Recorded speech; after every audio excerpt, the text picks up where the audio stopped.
cooking the apples, they kind of tend to stick to the bottom of the pan. And I told my mom I was doing this workshop, and she called me up because she forgot to tell me something. She was like, "Don't forget to add water." And I would have probably forgotten, so just a little bit. Just because otherwise, the natural acidity in apples makes it so you don't have to add any vinegar or lemon juice. Oh yeah, yeah, it's perfect. So by adding water, you're decreasing the acidity, and so it's not going to preserve as well. Because you need to, like when you can't just like can veggies. You have to add an acid. You have to pickle them. But fruits have natural acidity, so you can just can them.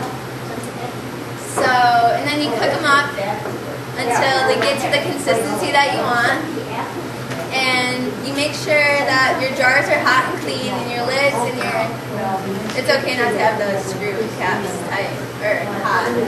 But you make sure the lids are hot, and you make sure the jars are hot, and then you pour in the hot applesauce. This is so the jars don't break, because with glass, if you like heat up one part of the glass, we had this experience when we were trying to pour hot tea into an into a pickle jar, essentially. And when you have this boiling hot liquid and the jar is not heated up, it breaks. Which is why sometimes when you're canning, I've never had this happen to me, not yet. I just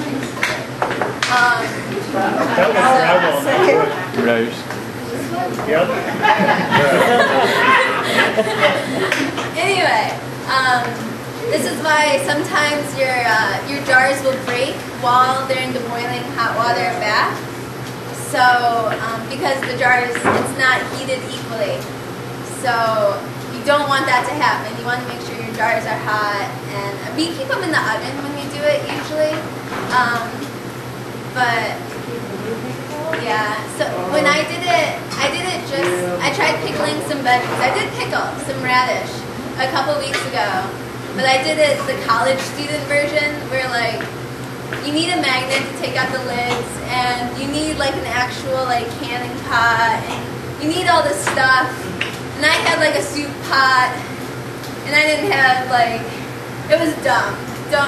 If you're gonna can, make sure you do it right. Make sure you have the materials. You need a magnet, you need the thingies that you use to lift out. I'll go grab them in a bit. And you can see. They're like tongs. Yeah.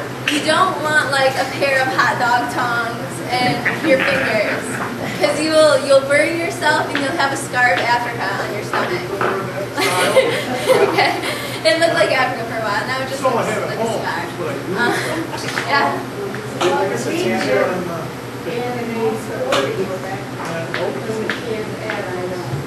scrub them really well, out the cord, and we cook them, then we use the Foley. Then we put them back in a different pot, and then we added the spice and got them up to the heat that we needed, and then canned them. Saves an awful lot of time. Did you say you used a Foley? Foley. What is that? Strainer. It's a strainer, and it has a handle, and it strains out the fruit and leaves the peels in the container. Nice. That would save so much time. Yeah. But I do it the mom way, where she's glaring at you, making sure you get all the peels off.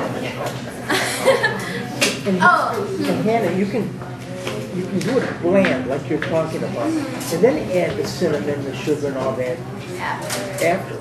Yeah. Some people don't like it, some people do. They can, not throw it up the way you want it. Yeah. I know my mom makes sure I like spicy applesauce too, and my mom makes sure I don't like sneak it in there. Right. I would like to put some cayenne in mine and probably make it a little better. I have cayenne in afterwards. Yeah, afterwards.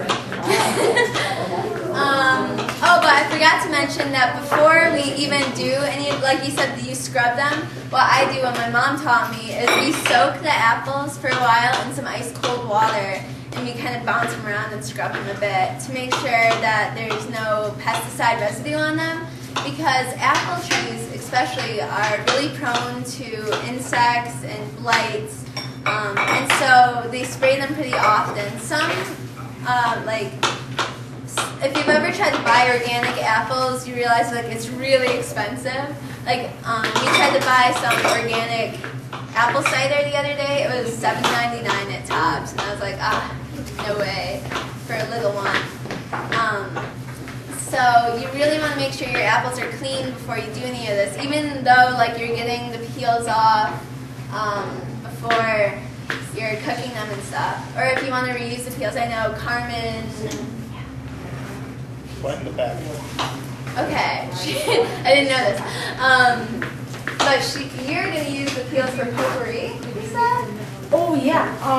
What you do is you take your peels, and if you have a cinnamon stick, and you have some dried cinnamon, some ginger, it makes the house smell nice. And you can put it in a crock pot, or you can put it in a boiling pot on top of the stove. And that way we don't waste it. You can either compost it, or you can recycle it before you put it in the compost. Feed it to the deer. Yeah, I know we used to dump, before we didn't have a compost, so we would just like dump them out in the side yard. But I built a compost bin for my mom. I'm like, Mom, you gotta use it. And she's like so excited about composting on the fields this year. It's really cute. I can't give them all for free. And then you can them and you put them in the boiling water bath and you cover it. You always, everything I read says you want to cover the boiling water pot. I don't know why. Steam. I'll tell you why.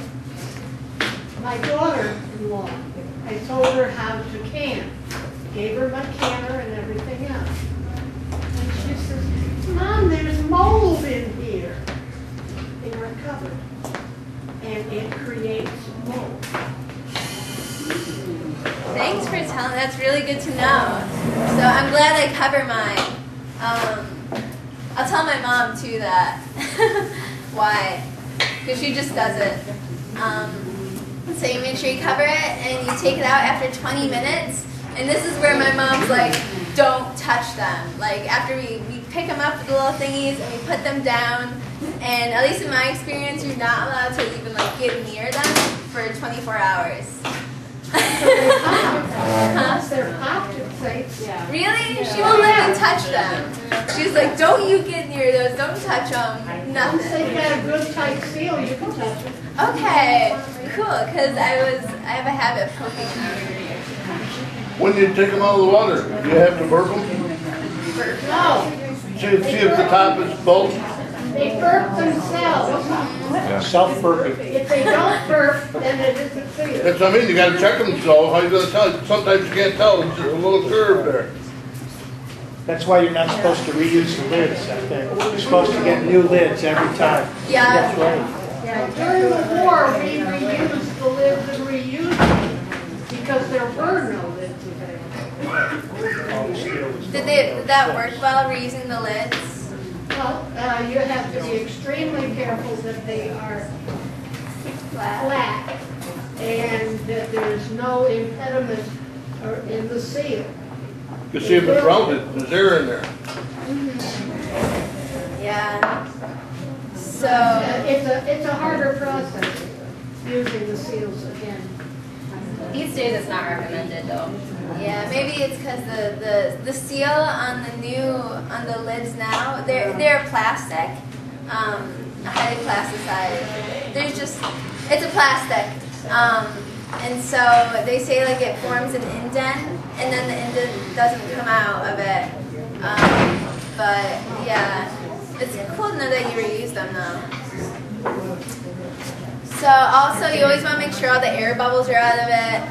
What we do is we take a metal knife, and make sure there's nothing in it. Now they have the little plastic dip things that are in the new kits. But I personally don't like to put like plastic in a hot liquid material, just because there's things in plastic that they don't stay in plastic and they like to get in your food, and it's not good for your health. So you want to try not to like microwave plastic or heat up plastic or stick it in hot liquids. So that's pretty much how you can applesauce.